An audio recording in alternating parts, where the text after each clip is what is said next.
Lanjut.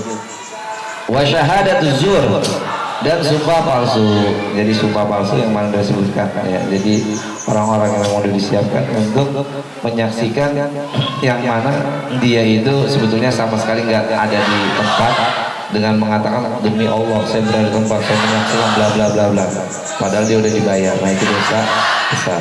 Wasihir, dan juga melakukan sihir. Wa huwa kullu kalamin, intinya semua ucapan yughayyiru insan, yang dapat merubah seseorang, au syai'an, atas sesuatu ya, min a'dha'ihi, dari anggotanya. Setiap ucapan, jadi orang komat kamit mulutnya itu bukan sekedar komat kamit bang ya. Jadi komat kamitnya dia itu bisa berpengaruh pada orang. Ini siapa yang mau dibaca nih? Biar kelepek-kelepek sama saya. Baca di jikiran pegang tas pasti benar. Kayak lagi bacain orang. Waktu saya nih nurut dulu dia gitu. Ada pak, maaf sihir saya kasih ntar. Jadi bisa begini tuh pak, gini bapak. Cuma kalau gitu kan nggak natural, nggak alami. Dia cintanya juga cinta. Ya karena dibaca-bacain. Nah kalau udah disadar dia nyesel. Ya. Jadi kayak gitu. Kata-kata sihir itu pokoknya setiap ucapan yughayyiru insan, merubah orang. Kan orang datang ke dukun nih, ya kan? Datang ke dukun dikasih nih, udah ntar saya sihir, saya santet ya. Berubah tuh orang, ya kan? Yang tadinya jalannya lurus jadi bengkok.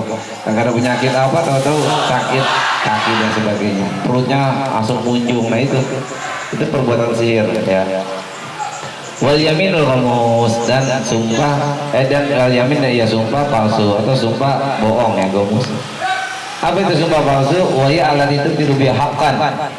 Sumpah palsu adalah yang membatalkan dia dengannya ya haqqan, akan kebaikan atau kebenaran.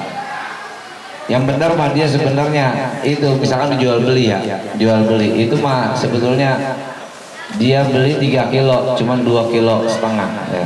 Dia sumpah pak ini udah 3 kilo, demi Allah ini 3 kilo, padahal yang benar itu 2,5 ya, tapi dia udah sumpah, dengan sumpahnya itu membatalkan kebenaran. Benarnya kan 2,5, dia sumpah itu 3, nah itu kan berarti bohong ya. Autus bitu biha batilan, nah itu tadi. Atau sebaliknya, dia menetapkan dia dengan sumpah tadi batilan kebatilan. Nah tadi contoh yang pertama yang ini nih, yang tusbitu itu menetapkan dia dengan sumpahnya batilan kebatilan. Yang 2,5 dikata 3. Nah kalau ini yang pertama dia membatalkan, enggak pak, ya kamu benar misalkan melakukan pencurian, enggak pak, saya enggak nyuri pak, benar iya katanya. Nah itu dia seakan-akan ketika tertuduh padanya sesuatu yang tidak baik, padahal dia lakukan, dia iyakan. Nah itu ya, maka dalam hal ini dia seakan-akan dikatakan orang yang berani dengan sumpah, yaitu dengan nama Allah, tetapi dilakukan bukan pada haknya. Wasalasun fil batin, wasalasun fil batin, dan 3 perkara fil batin dalam perut. Aklu malil yatim, itu makan harta anak yatim. Zulman dalam boleh, atau mungkin orang tuanya meninggal masih kecil ya, ketika dia posisi mungkin maju-majunya jaya-jayanya itu bapaknya meninggal, hartanya banyak, anaknya masih kecil, yang rawat kan cingnya pamannya. Nah paman itu juga harus berlaku adil menjaga harta tersebut. Tapi kalau belum nikah itu dia mungkin dicambuk ya 100 kali dan diasingkan selama 1 tahun. Itu hukum Islam yang berlaku. Sebenarnya kalau dilakuin itu nggak ada yang zina lagi. Sekarang banyak banget gini ya. Sekarang udah keren ya bu, cara berzinanya gampang, udah keren. Ya, pokoknya orang nggak tahu dikirain tamu, datanya udah ya, udah ngomong deal-dealan dan sebagainya. Itu keren. Jadi nggak laku lagi tuh. Ya dari Satpol PP dan lain dia aman dari Satpol PP. Itu ngeri ya. Wal liwat, liwatnya laki sama laki atau perempuan sama perempuan juga sama lah ya. Liwat itu masukin ya ke dalam duburnya dan sebagainya. Intinya dia melakukan sesuatu yang dilakukan oleh kaum Nabi Lut, pengikutnya, pengikut kaum Nabi Lut, makanya disebut liwat dari Lut ya.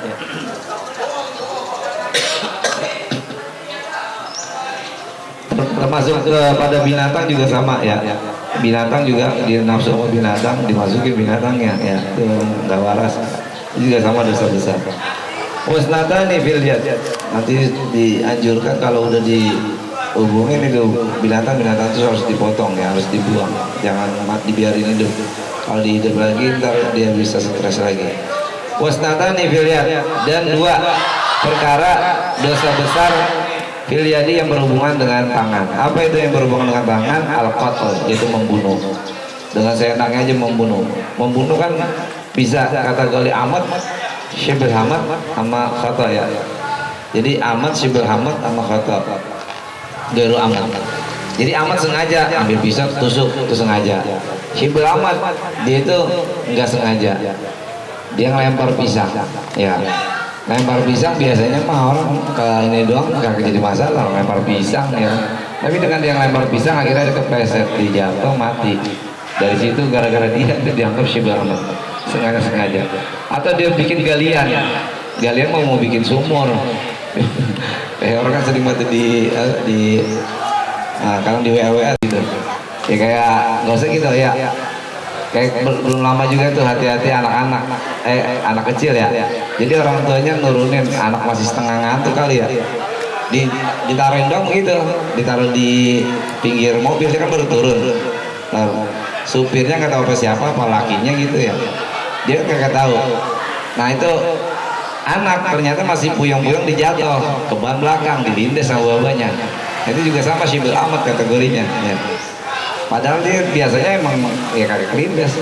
Jadi kalau ya untuk waspada kita sih, karena itu direkam CCTV, emaknya nggak mungkin bunuh anaknya, tapi gara-gara dia diriin, kemudian dia jatuh terus dilindas sama bapaknya yang ikut kategori syibr amat. Kategori syibr amat tuh menyerupai seperti sengaja. Nah kalau yang nggak sengaja itu kayak kita mukul, nggak sengaja mukul pakai lidi. Kira-kira orang dipukul pakai lidi mati kagak? Emang dia nggak tahu. Pas lagi begitu mungkin disetruk apa? Dipukul lo mati, atau ditakut-takutin dikedak. Apa mungkin? Dia baru gitu disetruk, kencang. Kagak ada. Ibaratnya sentuhan fisik, cuman omelan doang. Pas itu ternyata dia baper mengapa langsung sakit. Nah itu mati akhirnya tuh gairu amat tuh. Itu nggak sengaja gitu. Jadi hal-hal kayak gini. Kategori ngebunuh itu hubungannya dosa besar dengan tangan kita. Kemudian apa? Wasarikah, yaitu mencuri ya, baik itu masuk satu nisab atau enggak. Kalau masuk satu nisab dia berarti sudah masuk ketentuan untuk hukum syariatnya dipotong tangan. Itu kalau di satu nisab. Tapi kalau di bawah satu nisab ya belum sampai takarannya, maka itu baru dilakukan ikut tersebut sesuai dengan peraturan yang ada, nggak nyampe potong tangan. Itu kalau di hukum syariat. Dan satu yang berhubungan dengan kaki, apa itu? Al-firaru minaz zahaf, yaitu kabur dari pertempuran. Begitu perang, musuh depan mata, kakinya kabur. Maksudnya dilari, ditakut, dikejut, biar dia mati dulu lagi orang tawuran depan nongol gitu. Pas itu serbu, dia udah kabur. Kayak gitu kira-kira ya. Atau dia belot. Tapi kalau belotnya itu karena dia mau cari mau ke medan perang itu pertempuran, dia udah mikir, baru kawin lagi, kan banyak ya yang kayak gitu, baru kawin, anak masih kecil, bla bla bla dan sebagainya, belum siap mati, akhirnya dia kabur, bukan cerita. Itu dosa besar ya. Yaudah antara mati syahid ya atau hidup mulia gitu kan. Wahidatun fi jami'il jasad, dan satu berhubungan dengan seluruh anggota tubuh. Apa itu? Uququl walidain, itu durhaka sama kedua orang tua. Semua, mau mulutnya kita ngomong hati-hati ya kan, mau tangan kita gampar misalkan atau nyolek dengan keras, atau kaki kita nendang semua, atau kita hubungan dengan dubur kita kentutin tuh orang tua kita, minta maaf tuh ya. Jadi semua badan kita itu berhubungan dengan uququl walidain. Hati-hati ya. Atau kita ludahin atau apa, sama semua. Kita selesai. Khatimatunnya panjang juga. Jadi khatimatun mah biasanya pendek ya, ini panjang. Sampai sini aja Pak, lanjut lagi nih. Hah? Kelas ya? Tapi lapar kali dia. Mau dimasaknya itu. Ini mau dibaca semua berapa tahun ini? Udah setahun. Setahun udah gitu gonta-ganti seminggu sekali. Kenapa?